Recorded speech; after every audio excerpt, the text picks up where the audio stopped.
오늘 아침 우리에게 주시는 하나님의 말씀을 봉독합니다. 신약성경 고린도전서 9장 15절로부터 18절에 있는 말씀을 봉독하겠습니다. 신약성경 278면 되겠습니다.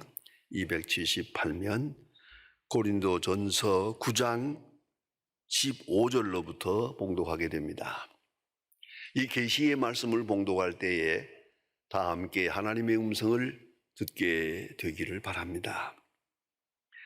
그러나 내가 이것을 하나도 쓰지 아니하고 또 이 말을 쓰는 것은 내게 이같이 하여 달라는 것이 아니라 내가 차라리 죽을지언정 누구든지 내 자랑하는 것을 헛된 대로 돌리지 못하게 하리라.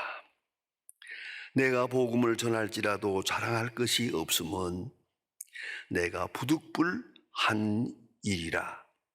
만일 복음을 전하지 아니하면 내게 화가 있을 것이로다. 내가 내 자의로 이것을 행하면 상을 얻으려니와 내가 자의로 아니한다 할지라도 나는 사명을 받았노라. 그런즉 내 상이 무엇이냐? 내가 복음을 전할 때에 값없이 전하고 복음으로 말미암아 내게 권리를 다 쓰지 아니한 이것이로다. 아멘. 어느 마을에 작은 어린이집이 있습니다. 그 어린이집 선생님이 어린아이들 4살짜리를 앞에다 몰아놓고 그들에게 질문을 했습니다. 너희 중에 누가 제일 힘이 세냐? 하고 말했더니 이 어린아이들이 전부가 다 나요, 저요 그러는 거예요. 여러분, 이런 장면을 많이 보았지요.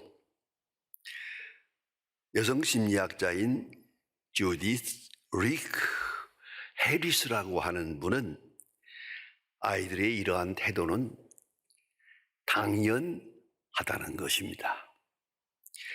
사람은 태어날 때부터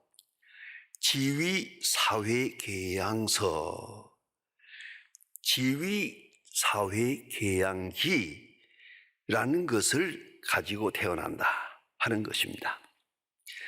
자기 지위나 순위가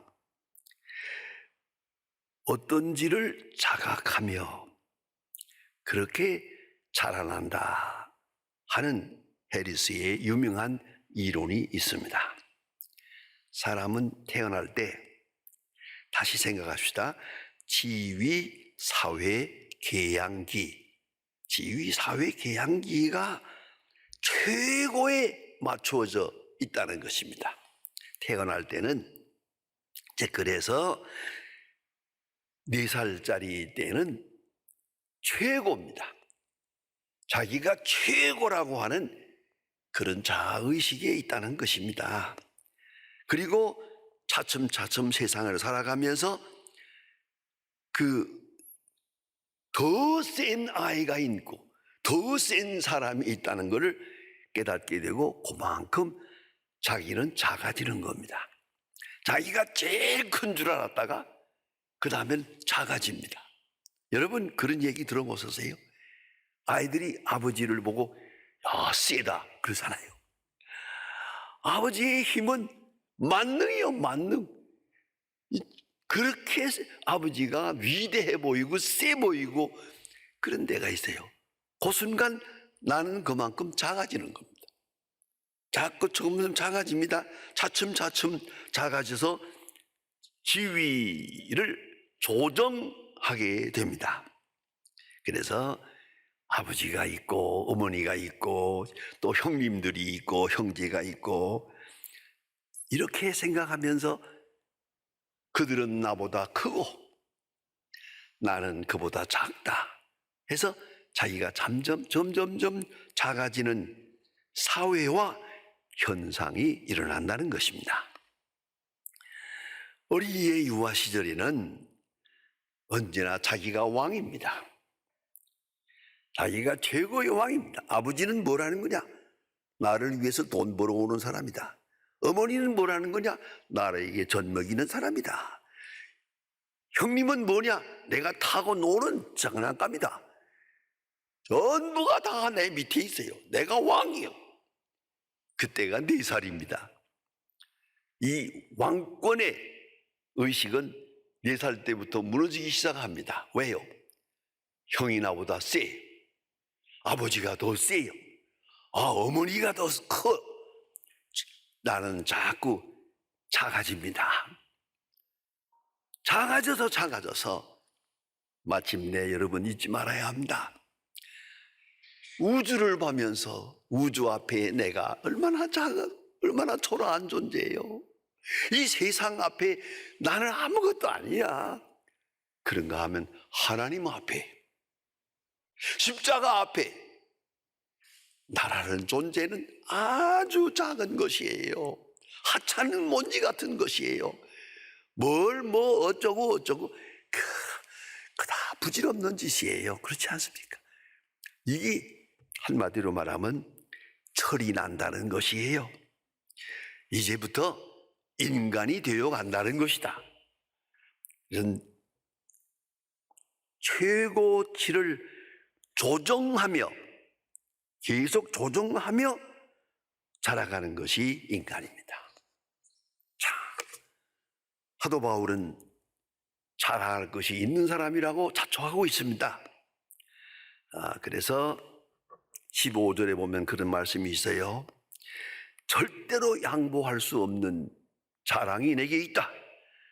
그렇게 생각도 합니다. 고린도 후서 1장 12절에 지난 주일에 말씀드린 것처럼 이것이 우리의 자랑이다. 거룩하게 하는 것, 진실한 것, 은혜로 행하는 것, 이것이 나의 자랑이다. 지울 수 없는 자랑이 있어요. 빌립보서에서는 말합니다. 그리스도의 너는 나의 자랑이 되고 나는 너의 자랑이 되리라. 어떤 때는 그런 말도 해요. 이 자랑은 절대로 헛되이 되지 않으리라. 이런 속에 확실한 숨은 자랑이 있습니다. 또한 주의 부름을 받아서 사도로 역사한 것, 한평생 선교하면서 수고한 것, 많이 매를 맞은 것, 감옥에서 고생한 것, 이거 다 하나님 앞에 가면 영광입니다. 이런 큰 자랑, 선교를 위해서 일생을 바친 큰 자랑이 있습니다. 그러나 오늘 본문에서 말합니다. 나는 자랑할 것이 없다. 그냥 말한 게 아니라 구체적으로 말합니다. 왜 자랑할 것이 없느냐? 자랑할 것이 못 된다는 것이죠. 왜? 부득불 했기 때문에. 부득불. 하나님의 뜻에 끌려서 밀려서 하고 강권에 그렇게 순종했기 때문에 내가 이제 무슨 자랑을 할 것이냐? 내가 한 일은 아무것도 없는데 오히려 나는 하나님의 뜻 밖으로 나가려고 하고 반대로 가려고 할 때도 하나님께서 강권적으로 붙들어서 이렇게 역사했는데 내가 무슨 자랑을 하겠어요? 여러분 잘 아시는 대로 그가 예수 믿는 사람들을 전부 잡아서 예루살렘으로 갔다가 처형을 하려고 다메섹까지 가지 않았습니까? 그런데 예수님께서 딱 가로막고 사울아 어찌하여 네가 나를 핍박하느냐 이렇게 해서 예수님에게 포로가 돼가지고 몸도 상황도 현실도 정신도 신앙도 그래서 한평생 주를 위해서 일했다. 다시 한번 생각해 보세요. 무슨 자랑거리가 있습니까? 내가 한 것이 아닌데, 내가 선택한 것이 아닌데 하나님의 선택에 내가 고용된 것이야. 끌려간 것뿐이에요. 그런데 솔직히 말하면 좋은 마음으로 끌려간 게 아니에요.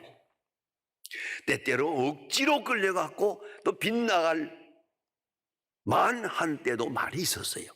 그걸 사도 바울은 알고 있어요. 자기는 알고 있어요. 그래서 나는 자랑할 것이 없다. 왜? 받은 것뿐이니까. 받은 은혜뿐이요. 나의 나 된 것은 오직 은혜다. 그러면 자랑할 것이 없죠. 은혜로 된 것에 자랑할 것이 내가 어디 있어요? 나는 없는 것이야. 오직 은혜뿐이요. 은혜의 결과로 내가 있다. 그런 거로 나는 그리스도로 자랑하고 나 자신으로는 자랑할 것이 없다 라고 말합니다. 그런가 하면 아주 신비롭고 깊은 뜻의 말씀이 있습니다. 약한 것을 자랑하노라. 고린도 후서 12장에서 계속 말합니다. 약한 것을 자랑한다. 왜요? 약할 때 하나님의 능력은 강하니까. 내가 약할 때 하나님의 능력이 나타나니까. 그런 거로 자랑할 것이 없다. 근데 약하게 하신 분은 하나님이시란 말이에요. 그래서 내가 그저 별론치 않은 일을 하면서도 조금 일하면은 교만하려고 그러고, 조금 일하면 내가 했다고 그러고, 많은 사람들이 사도 바울 위대하다고 칭찬하면은 아마 그런가 보다. 자꾸만 들먹들먹 하는 거예요. 속에서 나라는 존재가. 그럴 때마다 안 돼, 탁 내려칩니다. 그것이 뭡니까? 육체의 가시, 사탄의 사자예요. 그건 아무도 모릅니다. 하지만은 제가 개인적으로 연구한 대로는 그건 간질병이에요. 조금 교만하려고 그러면 간질병이 팍 발동을 해요. 쓰러져 버려요.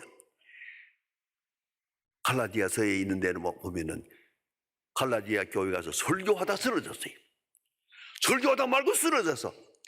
사도 바울은 이 사건을 이렇게 말하고 있어요. 너의 믿음을 시험할 만한 것이 내 육체에 있으되. 그건 무슨 말입니까? 너의 믿음을 시험할 만한.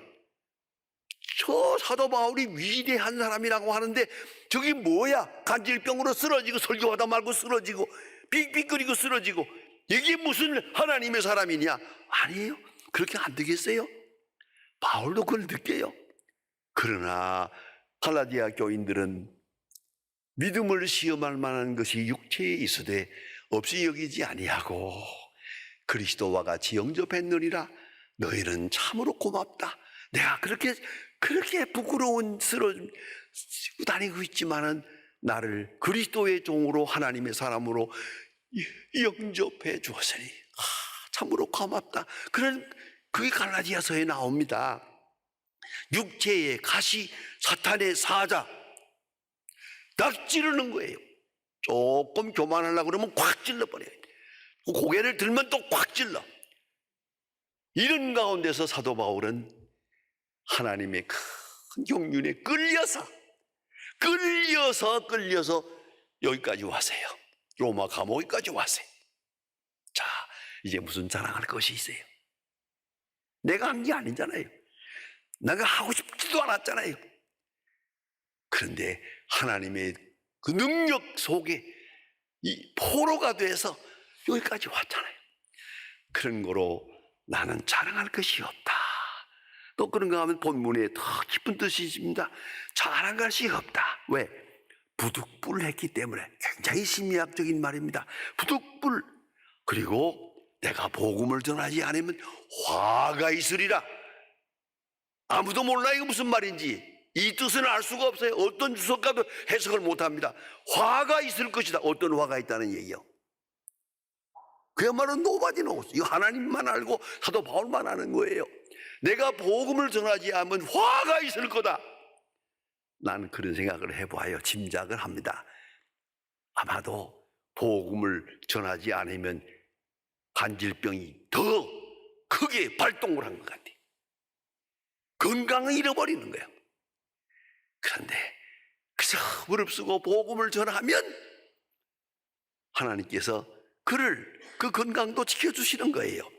그래서 부득불 나는 복음을 전한다. 아니 전할 수가 없어요. 사랑의 빚을 졌기 때문에, 은혜의 빚을 졌기 때문에 은혜에 보답하는 마음으로 열심히 전하고 있지만 조금 게으르면 딱 치는 거예요. 조금 잘못되면 하나님 내려치는 거예요. 얼마나 귀중한 말씀인지 모릅니다. 그 마음의 비밀은 아무도 모릅니다. 바울만이 압니다. 그래서 그럴 거예요. 그러나 믿음의 사람들은 짐작합니다. 조금 게으르면 탁 쳐요. 조금 잘못되면 하나님께서 그 길을 가로막아요. 조금 더 빗나가면 병들어 버려. 여러분, 하나님의 손길을 느끼고 있습니까? 순간순간 하나님은 나를 딱 붙들고 하나님이 원하시는 길로 인도하고 있고 하나님이 하고자 하시는 일을 완성해가고 있어요. 바울은 참 진실한 사람입니다. 마침내 그런 말합니다.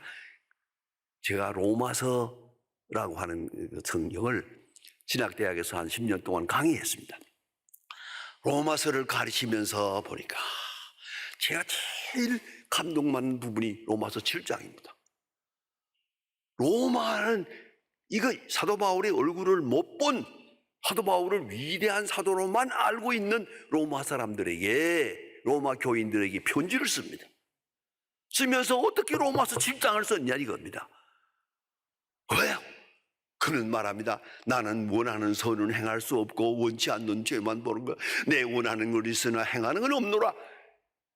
이렇게까지 솔직할 수 있어요? 어떻게 위대한 사도가 이런 말을 할 수 있어요? 원하는 선은 행할 수 없고 원치 않는 죄. 오라 나는 곤고한 사람이로다. 탈라이토로스.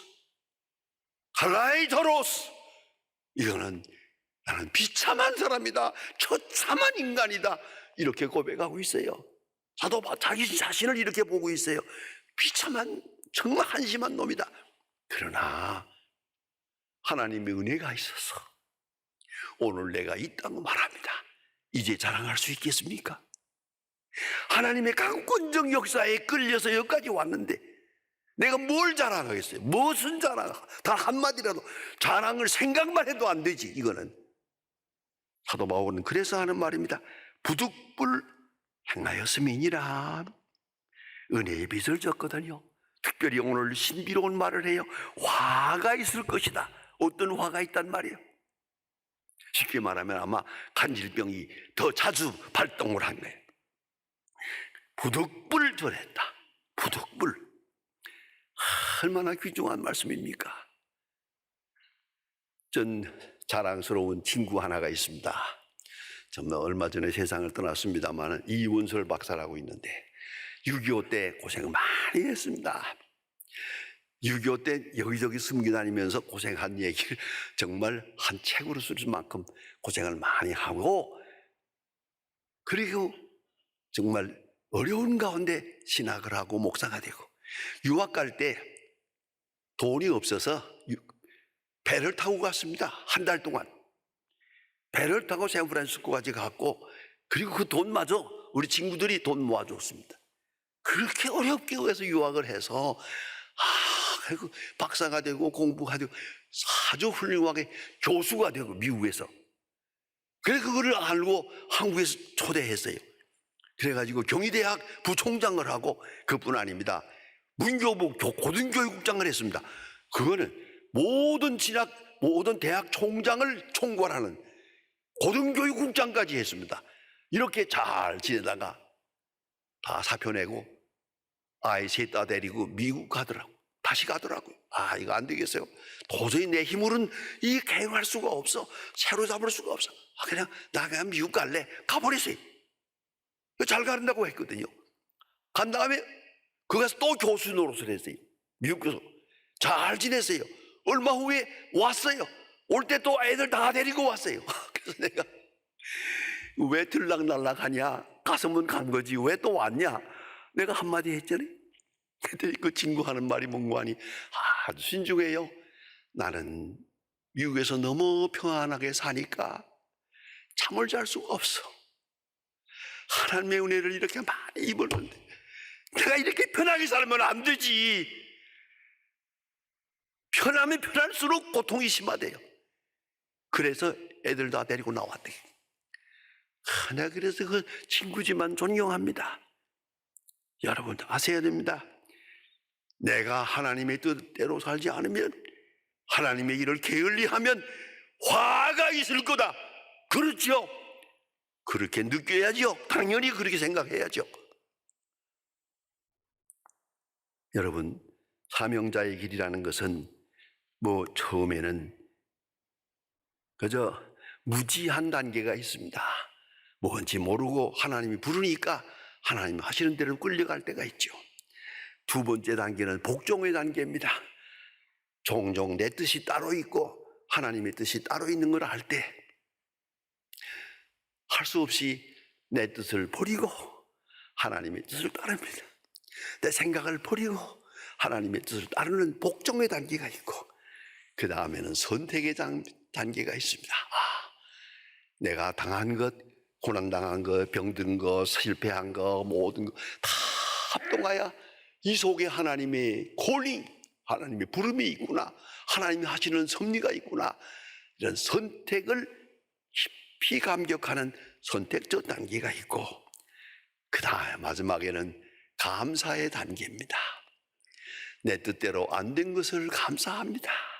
내가 병든 것도 감사합니다. 내가 실패한 것, 고난당한 것 합동하여 오늘을 이루기. 하나님 감사합니다. 이 단계에 도달해야 되는 것입니다. 순교하면서 감사합니다. 사도 바울은 진실합니다. 그리고 또 겸손하기도 합니다. 자기 자신에 대하여 정직했습니다. 하나님의 은혜, 강권적 은혜를 피부로 느끼며 순간순간 느끼기만 하잖아요. 피부로 느끼고 그 선택의 은혜에 감사하며 응답합니다. 그것이 바울이 딱 한마디로 말합니다. 자랑할 것이 없노라. 왜요? 내 마음은 이렇지 않았으니까. 하나님이 하시는 일에 끌려와서 여기까지 왔으니까. 일은 많이 했고 남들은 자랑거리라고 하지만 아니, 나는 자랑할 것이 없노라. 왜? 부득불 행하였음이니라. 그의 사도 바울의 진실입니다. 부득불 행하였음이니라. 잊지 말아야 합니다. 저는 종종 그런 생각을 많이 해봤습니다. 내가 하나님의 일을 게을리하면 하나님께서 내게 베푸신 은혜를 거두어 갈 거라고. 내가 하나님의 일을 열심히 하지 않으면 건강 취소할 거라고. 그런 느낌이 있어요. 그래서 좀 몸이 아파도, 조금 어지러워도, 조금 힘들어도, 아니, 하나님의 일은 절대로 물러서서는 안 된다. 부득불 행하였기 때문에 많은 일을 했지만은 사도 바울 말합니다. 나는 자랑할 것이 없노라. 자랑을 깨끗이 반납하고 사는 그것이 그리스도인의 모습입니다. 이 프로그램은 여러분의 미디어 선교 후원으로 제작되었습니다. 선교는 사명, 후원은 동역. 당신도 복음을 전할 수 있습니다. 선교 후원 02-6333-1003번